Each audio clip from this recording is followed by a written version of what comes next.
സംഭവം ഒരു രക്ഷയില്ല കേട്ടോ. അപ്പോൾ എങ്ങനെ ഉണ്ടാക്കുക നോക്കാം അല്ലേ. വരഞ്ഞ ചിക്കനിലോട്ട് ഇതാ നാരങ്ങയുടെ നീരും തൈരും ഇഞ്ചി വെളുത്തുള്ളി പേസ്റ്റും ആഡ് ചെയ്ത് കൊടുത്തിട്ട് മല്ലിപ്പൊടി, ചിക്കൻ മസാല, മുളക് പൊടി, കാശ്മീരി ചില്ലി പൗഡറും അല്ലാത്തതും വേണം കേട്ടോ. പിന്നെ ഒരു സ്പൂൺ നമ്മുടെ കുരുമുളക് പൊടി, ജീരകപ്പൊടി, മഞ്ഞൾപ്പൊടി ഇതെല്ലാം ഇട്ട് കൊടുത്ത ശേഷം ഉപ്പും ചേർത്തി നന്നായിട്ട് അങ്ങ് തിരുമ്മി അവിടെ വെച്ചു കേട്ടോ.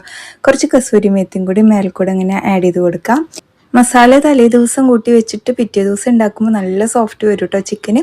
അപ്പോൾ എണ്ണ കുറച്ച് ആഡ് ചെയ്ത് കൊടുത്തിട്ടുണ്ട്. നമുക്ക് ഷാലോ ഫ്രൈ ആക്കിയിട്ട് എടുക്കാം.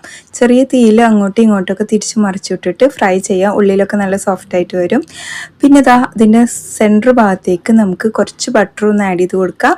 നമ്മുടെ ചട്ടിയിൽ ബാക്കി മസാലയില്ലേ അതും ചേർത്തി കൊടുക്കുക, അത് കളയരുത് കേട്ടോ.